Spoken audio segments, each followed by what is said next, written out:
మా మిత్రులు మా సహచర మంత్రివర్గ సభ్యులు దుద్దిల్ల శ్రీధర్ బాబు గారు 3-4 అంశాలు మీ ఉపన్యాసంలో చెప్పాలి, మంజూరు చేయాలి అని వారు అడగడం జరిగింది. నేను ఎందుకు ముందే ఈ అంశాలను మీ ముందు పెడుతున్నా అంటే వాళ్ళు నన్ను కొన్ని మంజూరీలు ఈ రాష్ట్ర ముఖ్యమంత్రిగా ప్రకటన చేయాలి అని, వాటిని నేను మంజూరు చేయాలంటే వారు కూడా కొంత కష్టపడాలనే ఉద్దేశంతో వాటిని ప్రస్తావించదలుచుకున్న. ఒకటి, పెద్దలు శ్రీధర్ బాబు గారు, అట్లూరు లక్ష్మణ్ గారు పత్తిపాక రిజర్వాయర్ గురించి మాట్లాడినరు. తప్పకుండా పత్తిపాక రిజర్వాయర్ మంజూరు చేసి మీ కష్టాలు తీరవడం జరుగుతుంది. పాలకుర్తి లిఫ్ట్ పనులను పూర్తి చేయాల్సిన బాధ్యత కూడా ఈ ప్రభుత్వం తీసుకుంటుంది. అదేవిధంగా మూడవది, రామగుండంలో పవర్ స్టేషన్ని 800 మెగావాట్లది నిర్మించాలి అని మిత్రుడు రాజ్ ఠాకూర్ గారు ఈ విషయం కూడా చెప్పిండ్రు. ఇదే కాకుండా ఈ ప్రాంతంలో మా నేతకాని సోదరులు చాలామంది ఉన్నారు. నేతకాని సోదరులకు ఒక కార్పొరేషన్ని మీరు ఏర్పాటు చేసి వాళ్ళ అభివృద్ధి కోసం నిధులను కేటాయించాలి అని నన్ను అడగడం జరిగింది. మరి నేను అడుగుతున్న మా నాయకులను, ఇక్కడ ఉన్న మా కుటుంబ సభ్యుల్ని, మీరు అడిగిన అన్నీ నేను మంజూరు చేస్తా.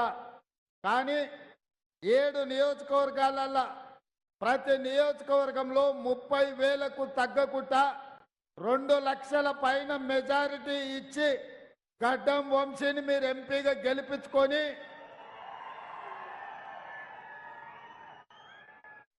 హైదరాబాద్కు తీసుకొని రాండి. తప్పకుండా ఇప్పుడు మీరు అడిగినవి 100% మంజూరు చేసి మీ ప్రాంతాన్ని అభివృద్ధి చేసే బాధ్యత నేను తీసుకుంటా అని మా నాయకులకు సూచన చేస్తున్నా, మా కార్యకర్తలకు విజ్ఞప్తి చేస్తున్నా. మీకు మంజూరేనా? ఏమనట్లేదు శ్రీధర్ బాబు గారు, ఇప్పుడు మీరు అడిగిన అన్ని మంజూరు చేస్తాం. నాకు 2 లక్షల పైన మెజారిటీ ఇవ్వాలి ఎంపీకి. మా శ్రీధర్ బాబు గారు మాట ఇచ్చిండ్రు, గడ్డం వంశీని 2 లక్షల పైన మెజారిటీతో గెలిపిస్తా అని వారి మాట ఇచ్చిండ్రు. వారి పట్ల నాకు సంపూర్ణమైన విశ్వాసం ఉన్నది. పెద్దపల్లి పార్లమెంటు నియోజకవర్గ ఇన్ఛార్జిగా వారు పెద్దరికం తీసుకొని పెద్ద మనసు చేసుకొని వంశీని 2 లక్షల పైన మెజారిటీతో గెలిపిస్తా అన్నాడు. మీరందరు పెద్ద ఎత్తున చప్పట్లు కొట్టి శ్రీధర్ బాబు గారికి మనం అభినందనలు తెలియజేద్దాం.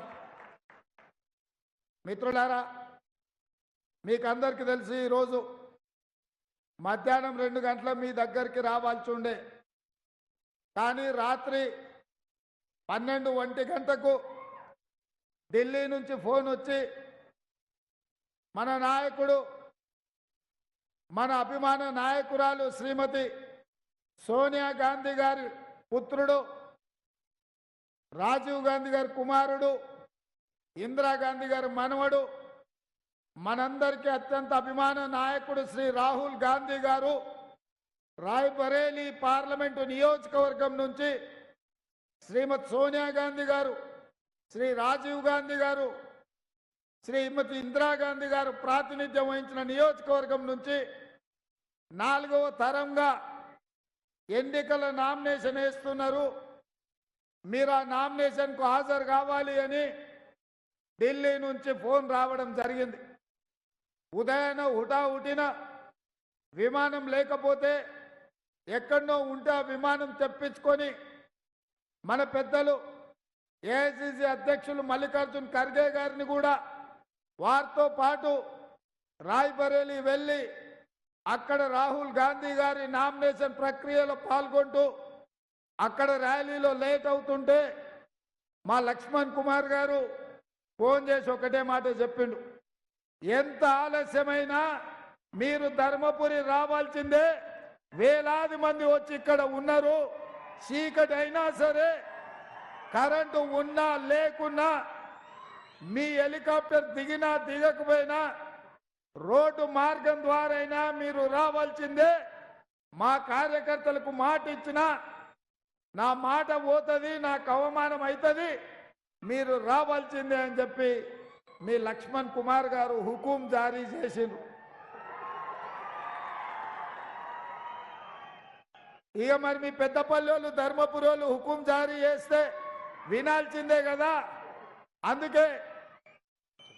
అందుకే సోనియా గాంధీ గారికి, మల్లికార్జున్ ఖర్గే గారికి, రాహుల్ గాంధీ గారికి చెప్పి వారి నామినేషన్ అయిన వెంబడే వారు పూజా కార్యక్రమంలో పాల్గొంటుంటే అక్కడికి వెళ్ళి దైవ దర్శనం చేసుకొని అక్కడ ఆశీర్వాదం తీసుకొని సోనియమ్మతోని బయలుదేరి ఉటావుటున రాయబరేలి నుంచి బేగంపేట విమానాశ్రయానికి వచ్చి అక్కడి నుంచి ఇప్పుడు మీ ముందుకు వచ్చిన ఎర్రటెండ మిట్ట మధ్యాహ్నంలో మొదలైన ఈ సభ ఇవాళ చీకటైనా ఇన్ని వేల మంది ఇక్కడ నిలబడి గడ్డం వంశీని ఆశీర్వదించడానికి ఉన్నందుకు నాకు సంపూర్ణమైన విశ్వాసం, నమ్మకం కలిగింది. మీరందరూ ఉన్నందుకు మీకు అందరికీ మనస్ఫూర్తిగా కృతజ్ఞతలు తెలియజేస్తున్నా. ఈ ప్రాంతానికి, ఈ పెద్దపల్లి పార్లమెంటు నియోజకవర్గంలో ఉన్న శాసనసభ నియోజకవర్గాలకు ఈ పార్లమెంటుకు ఒక గొప్ప చరిత్ర ఉన్నది దేశంలో. ఈ ప్రాంతంలో మంతని శాసనసభ నియోజకవర్గం ఉంది. అక్కడ ప్రాతినిధ్యం వహించిన కీర్తిశేషులు పివి నరసింహారావు గారు సర్పంచ్ నుంచి మొదలు పెడితే ఈ దేశ ప్రధానమంత్రిగా ఈ దేశాన్ని ప్రపంచ దేశాలతో పోటీ పడే విధంగా ఆర్థిక రంగంలో, వ్యవసాయ రంగంలో, పెట్టుబడుల రంగంలో, పారిశ్రామిక రంగంలో రాణించి ఈరోజు మనం ప్రపంచ దేశాలతో పోటీ పడుతున్నామంటే పివి నరసింహారావు గారి యొక్క గొప్పతనం, వారి యొక్క దూరదృష్టి వల్ల ఈరోజు ఈ దేశం నరేంద్ర మోడీ గారు అప్పుడప్పుడు 5 ట్రిలియన్ ఎకానమీ అని మాట్లాడుతుంటాడు. ఆ 5 ట్రిలియన్ ఎకానమీకి పునాదులేసి మార్గదర్శకుడిగా నిలబడ్డది పివి నరసింహారావు గారు. వారు ప్రాతినిధ్యం వహించిన నియోజకవర్గం మన మంతని నియోజకవర్గం. అక్కడి నుంచే మిత్రుడు శ్రీధర్ బాబు గారు ఈరోజు బాధ్యత నిర్వహిస్తున్నారు.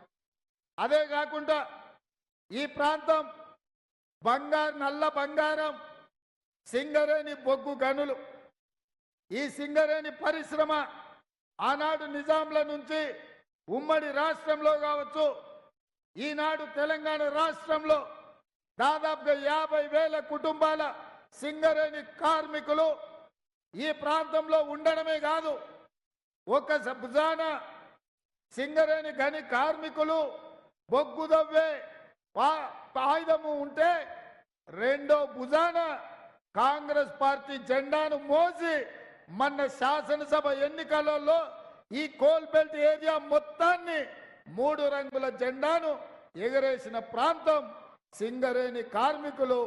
ఇది నల్ల బొగ్గు కాదు, నల్ల బంగారం అని సమాజం అంతా అనుకుంటున్న ప్రాంతం. మరి 1990లో సింగరేణి దివాలా తీసి మూతబడే పరిస్థితి వచ్చినప్పుడు ఆనాడు కాకా వెంకటస్వామి గారు కేంద్ర ప్రభుత్వంతో మాట్లాడి 1000 కోట్ల రూపాయల నాడు కేంద్ర ప్రభుత్వం నుంచి ఈ సింగరేణి సంస్థకు మంజూరు చేయించి సింగరేణి సంస్థను కాపాడి ఇవాళ వేలాది కుటుంబాలకు నిలువ నీడనిచ్చి చేతి నిండా పని ఇచ్చిన పరిశ్రమ సింగరేణి గనులు.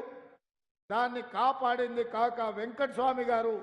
వారు కూడా ఈ ప్రాంతం నుంచే గల్లీ నుంచి ఢిల్లీ వరకు కార్మిక బిడ్డగా, కార్మిక నాయకుడిగా, కేంద్ర మంత్రిగా రాణించి ఈ ప్రాంతానికి దేశంలోనే వన్నె తెచ్చిన కాకా వెంకటస్వామి గారు కూడా ఈ పెద్దపల్లి ప్రాంతం వాడే. వీరే కాదు, స్పీకర్గా, ఆదర్శవంతుడుగా, రాజకీయాలకు అతీతంగా స్పీకర్ అంటే ఇలా ఉండాలి అని ఆ పదవికే వన్నె తెచ్చిన పెద్దలు శ్రీపాదరావు గారు. శ్రీపాదరావు గారు కూడా ఈ మంతని శాసనసభ నియోజకవర్గం నుంచే ప్రాతినిధ్యం వహించి గౌరవం తెచ్చిండు. ఆ పదవికే వన్నె తెచ్చిండు. ఈరోజు వారి వారసుడిగా మిత్రుడు శ్రీధర్ బాబు గారు కూడా కొనసాగిస్తున్నారు. అంటే ఈ ప్రాంతంలో పివి నరసింహారావు గారు కావచ్చు, కాక వెంకటస్వామి గారు కావచ్చు, కీర్తిశేషులు శ్రీపాదరావు గారు కావచ్చు, విలువలతో కూడుకున్న రాజకీయం, ప్రజాసేవ చేయాలన్న ఆకుంఠిత దీక్షతోటి ప్రజల మధ్యలోనే వాళ్ళ శేష జీవితం గడిపిన నాయకులు ఇవాళ ఈ ప్రాంతం నుంచి ప్రాతినిధ్యం వహించారు. వాళ్ళే కాదు, ఇవాళ ఎన్నికైన 7 మంది శాసనసభ్యులు కూడా ప్రజలకు సేవ చెయ్యాలన్న చిత్తశుద్ధితోనే ఈరోజు వాళ్ళు కార్యక్రమాలను చేపడుతున్నారు. అందుకే వాళ్ళు అడిగిన పత్తిపాక కావచ్చు, పాలకుర్తి కావచ్చు, రామగుండం పవర్ స్టేషన్ కావచ్చు, నేతకాని కార్పొరేషన్ కావచ్చు, అదే విధంగా సింగరేణి కార్మికుల సమస్యల విషయంలో వాళ్ళు ఏ సమస్యలైతే నా దృష్టికి తెచ్చిండ్రో తప్పకుండా వాటిని పరిష్కరించే బాధ్యత నాది అని చెప్పి ఈ సందర్భంగా మా అన్న చిత్రందిస్తున్నాడు.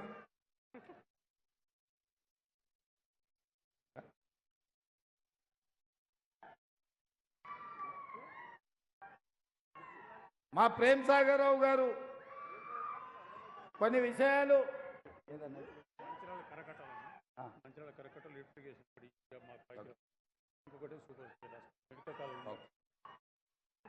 మంచిర్యాల కరకట్టల గురించి, సూపర్ స్పెషాలిటీ హాస్పిటల్ గురించి మా ప్రేమ్ సాగర్ రావు గారు అదనపు ఎజెండా, అడిషనల్ ఎజెండా ఇచ్చిండు.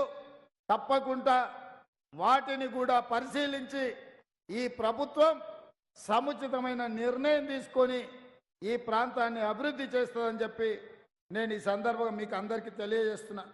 మిత్రులారా, నేను ఇవాళ మిమ్మల్ని అడగదలుచుకున్నా, బీఆర్ఎస్ నాయకుడు మొన్నటి వరకు మంత్రిగా, అంతకంటే ముందు ఎమ్మెల్యేగా కొప్పుల ఈశ్వర్ మీకు తెలియని వాడు కాదు, మీరు చూడనోడు కాదు, ఆయన వ్యవహారం మీకు తెలియనోడు కాదు. ఆయన ఎట్లుండేనో, ఏమి చేసానో, మొన్నటి జరిగిన శాసనసభ ఎన్నికల్లో లక్ష్మణ్ కుమార్ గెలిచినా కలెక్టర్ కాళ్ళు పట్టుకొని ఎట్లా లక్ష్మణ్ కుమార్ ఓడిపోయిందని ఆయన గెలిచిండని ప్రకటించుకున్నా ఈ ఎన్నికల్లో మీరు బండకేసి కొట్టి ఇవాళ లక్ష్మణ్ కుమార్ని గెలిపించారు. ఏ దిక్కు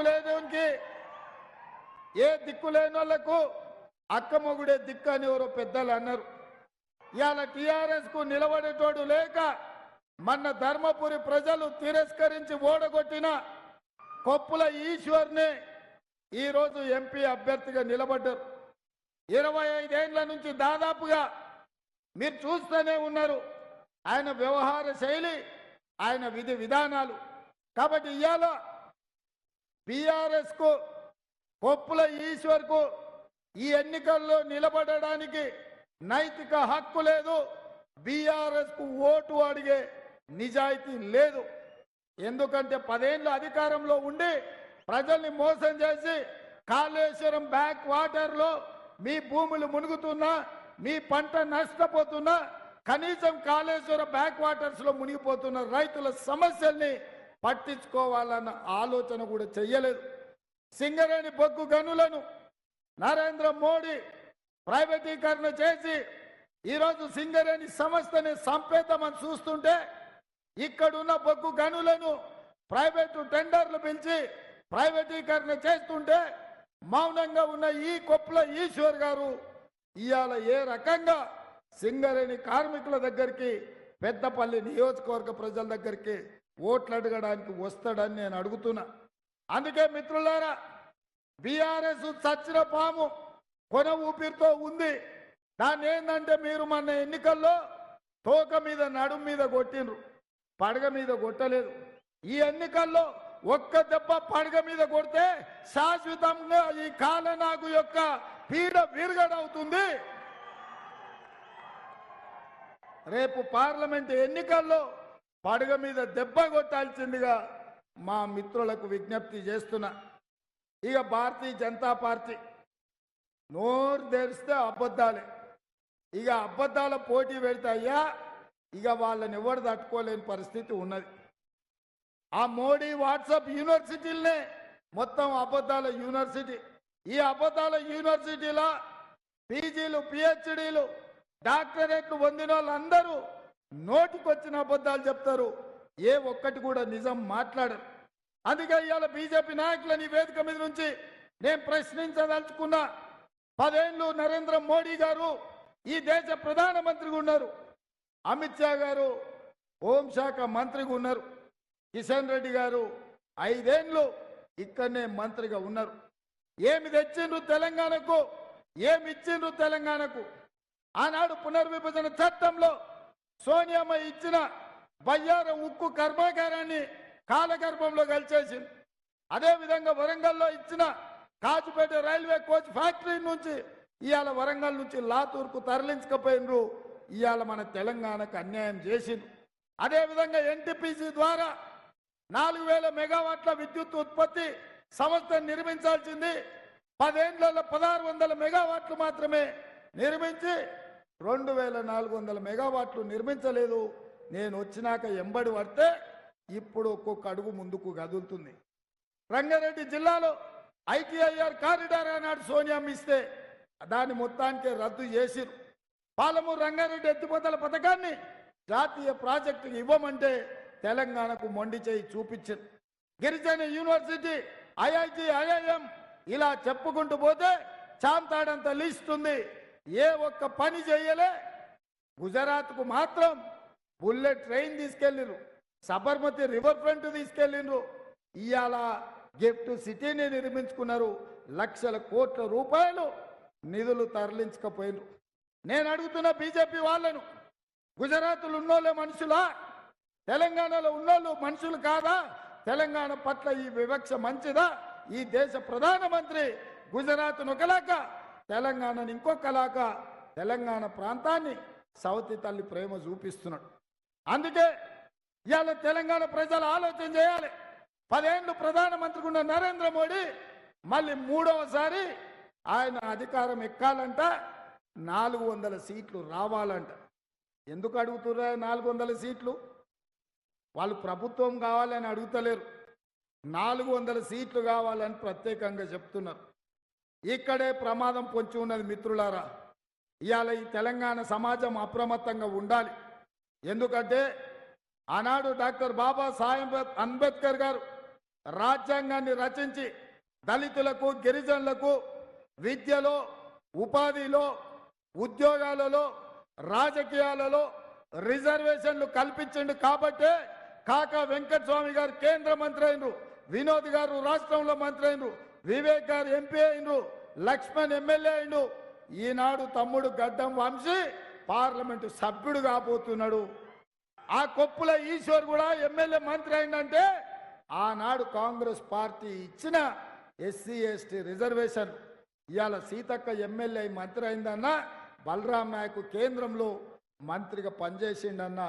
ఇవాళ గిరిజన రిజర్వేషన్లు మనం ఇవ్వడంతో అదేవిధంగా బలహీన వర్గాలు వెనుకబడ్డారు, వాళ్ళకు కూడా రిజర్వేషన్లు ఇవ్వాలి అని కాంగ్రెస్ పార్టీ 1978లోనే బీపీ మండల్ కమిషన్ వేసి ప్రజల యొక్క స్థితిగతులను తెలుసుకొని 52% ఉన్న బలహీన వర్గాలకు 27% రిజర్వేషన్ ఇవ్వాలని ఆదేశాలు ఇచ్చింది.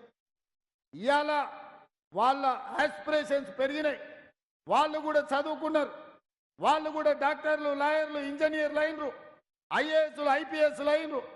మాకు ఇంకా హక్కులు కావాలి, రాజకీయ అవసరాలు పెరగాలి, మాకు రాజకీయ అవకాశాలు ఇవ్వండి, రిజర్వేషన్లను పెంచండి అని వాళ్ళు రాహుల్ గాంధీ గారి భారత్ జోడోలో కలిసి అడిగారు. అందుకే కాంగ్రెస్ ఆలోచన చేసింది, ఎస్సీ రిజర్వేషన్లు, ఎస్టీ రిజర్వేషన్లు వాళ్ళ జనాభా దామాషా ప్రకారం పెంచడమే కాకుండా ఈ దేశంలో బలహీన వర్గాల యొక్క జనాభా కులగణన చేసి వాళ్ళ రిజర్వేషన్లు పెంచాలి అని నిర్ణయం తీసుకున్నది. ఒకవేళ బలహీన వర్గాల కులగణన జరిగితే రిజర్వేషన్లు పెరుగుతాయి, దామాస ప్రకారం నిధులను కేటాయించాల్సి వస్తుందన్న ప్రమాదాన్ని గుర్తుపట్టిండ్రు. అందుకే రాజ్యాంగాన్ని సమూలంగా మార్చి రిజర్వేషన్లను రద్దు చేయాలన్న కుట్ర భారతీయ జనతా పార్టీ చేస్తుంది. నరేంద్ర మోడీ గారు ఈసారి 400 సీట్లు వస్తే లోక్సభలో 2/3 మెజార్టీతోని బిల్లు పాస్ చేస్తాడు, రిజర్వేషన్లను రద్దు చేస్తాడు. ఇదే కాదు, రాజ్యాంగ నిపుణులకు తెలుసు, దేశంలో ఉన్న రాష్ట్రాలలో 50% పైగా అసెంబ్లీలు కూడా ఆమోదించాలి. అందుకే 8 రాష్ట్రాలలో ప్రతిపక్ష ప్రభుత్వాలను పడగొట్టి బీజేపీ ప్రభుత్వాలను ఏర్పాటు చేసుకున్నారు. ఉదాహరణకు మహారాష్ట్రలో శివసేనను చీల్చిండ్రు, ఎన్సీపీని చీల్చిండ్రు, కాంగ్రెస్ను చీల్చిండ్రు. 50% పైగా వివిధ రాష్ట్రాలలో అసెంబ్లీలో ఆమోదం చెందితే ఈ దేశంలో రిజర్వేషన్లు రద్దు కాబోతున్నాయి. నేను ఇవాళ తెలంగాణ దళితులను, గిరిజనులను, బలహీన వర్గాల యువకులను నేను అడుగుతున్నా. మీరందరూ చదువుకున్నారు, మీరు అవకాశాల కోసం అడుగుతున్నారు. మీకు అవకాశాలు ఇవ్వాలి, మీ రిజర్వేషన్లు పెంచాలి అని కాంగ్రెస్ పార్టీ అంటుంది. నరేంద్ర మోడీ గారు అంటున్నారు, మనువాద సిద్ధాంతాన్ని ఆవహించిన భారతీయ జనతా పార్టీ ఈరోజు రిజర్వేషన్లను రద్దు చేయడం ద్వారా దళితుల, గిరిజనుల, బలహీన వర్గాల హక్కులను కాలరాయాలని చూస్తుంది. మీరు వేసే ప్రతి ఓటు బీజేపీకి మీ రిజర్వేషన్ల మీద పోటు పడబోతుంది. మీ రిజర్వేషన్లు రద్దు కాబోతున్నాయి. మిత్రులారా, ఇది దేశం యొక్క మూలవాసులైన దళితుల, గిరిజనుల మీద దాడి. ఈ దాడిని మీ ఓట్ల ద్వారా ముప్పు తెచ్చుకుంటారా? మీరు ఆలోచన చెయ్యండి. నేను ఇవాళ మేధావులను ఆలోచన చేయమని అడుగుతున్నా. బ్రిటిషర్స్ ఉన్నప్పుడు 1881 140 సంవత్సరాల క్రితం బ్రిటిష్ వాళ్ళు ఈ దేశంలో ఉండే జనాలను జనాభా లెక్కలు కట్టి ప్రతి 10 సంవత్సరాలకి ఈ దేశంలో జనాభా ఎంతుందో లెక్కలు చెప్పేటోరు. భారతీయ జనతా పార్టీ నరేంద్ర మోడీ ప్రధానమంత్రి అయ్యే వరకు 60 ఏళ్ళు బ్రిటిష్ వాళ్ళు క్రమం తప్పకుండా ప్రతి 10 సంవత్సరాలకు జనాభా లెక్కలు పెట్టిండ్రు. కాంగ్రెస్ పార్టీ అధికారంలోకి వచ్చి స్వతంత్రాన్ని తెచ్చి 60-70 సంవత్సరాలు జనాభా లెక్కలు కట్టిండ్రు. 2014 తర్వాత జనాలలో మార్పు వచ్చింది. జనాభా లెక్కలతో పాటు కులగణన కూడా జరగాలి అని బలహీన వర్గాలు డిమాండ్ చేసిండ్రు. ఆ డిమాండ్ను కాంగ్రెస్ పార్టీ ఒప్పుకున్నది. 2021లో జనాభాతో పాటు కులగణన జరగాల్సిన అవసరం ఉండే. ఈసారి భారతీయ జనతా పార్టీ నరేంద్ర మోడీ గారు రెండోసారి ప్రధానమంత్రి అయినాక జనాభా లెక్కలు కానీ కులగణన కానీ చెయ్యలేదు. నేను సూటిగా కిషన్ రెడ్డిని అడుగుతున్నా, బండి సంజయ్ని అడుగుతున్నా, ఈ రాష్ట్రానికి వస్తున్న నరేంద్ర మోడీ, అమిత్ షాని అడుగుతున్నా, 2021లో మీరెందుకు జనాభా లెక్కలు చేయలేదు? మీరెందుకు కులగణన చెయ్యలేదు? దీని వెనకాల కుట్ర లేదా? దీని వెనకాల కుతంత్రం లేదా? దీని వెనకాల రిజర్వేషన్లు రద్దు చేయాలన్న దుర్మార్గమైన మీ ఆలోచన లేదా? ఇవాళ ఈ దేశంలో 90% ఉన్న దళితులు, గిరిజనులు, బలహీన వర్గాల యొక్క రిజర్వేషన్లను రద్దు చేసే అధికారం, హక్కు మీకెవడిచ్చిండు? అందుకే మిత్రులారా, ఈ ఎన్నికలు కీలకమైనవి. కాంగ్రెస్ పార్టీకి అధికారం కొత్త కాదు. 75 సంవత్సరాలలో 55 సంవత్సరాలు కాంగ్రెస్ అధికారంలో ఉంది. రాహుల్ గాంధీ గారి ముత్తాత జవహర్లాల్ నెహ్రూ గారు ప్రధానమంత్రిగా చేసిండు.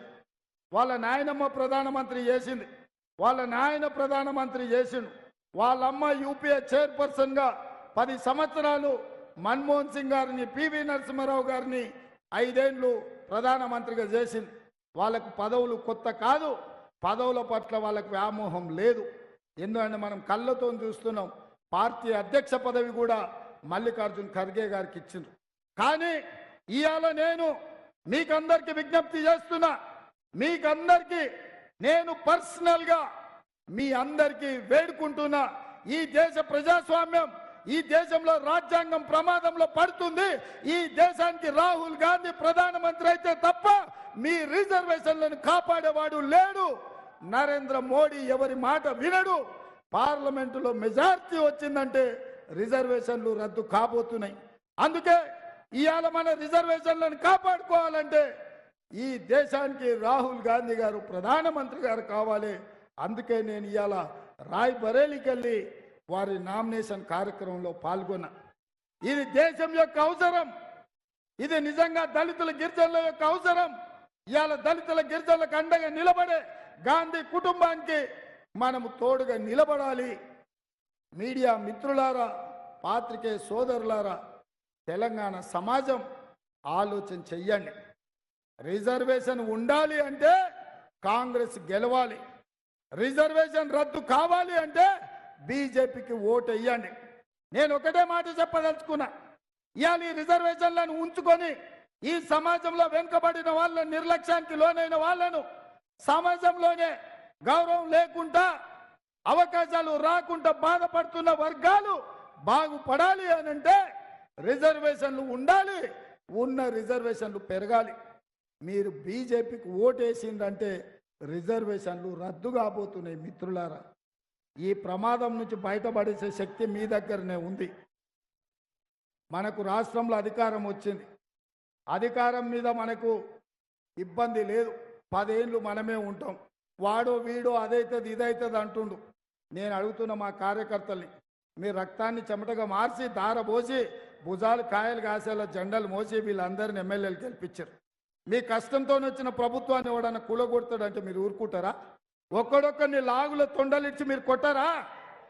ఎవడని ప్రభుత్వం జోలికి వస్తే, ఈ ప్రభుత్వం వైపు కన్నెత్తి చూస్తే మా కాంగ్రెస్ పార్టీ కార్యకర్తలు గ్రామాన తండాలలో, గూడాలలో, మారుమూల పల్లెల్లో దొరికినట్టు లాగుల తొండలిచ్చి కొడతారన్న నమ్మకం, విశ్వాసం నాకున్నది. ఎవడి ప్రభుత్వాన్ని ఈంచు కూడా కదిలించలేరు. 10 సంవత్సరాలు ఇందిరమ్మ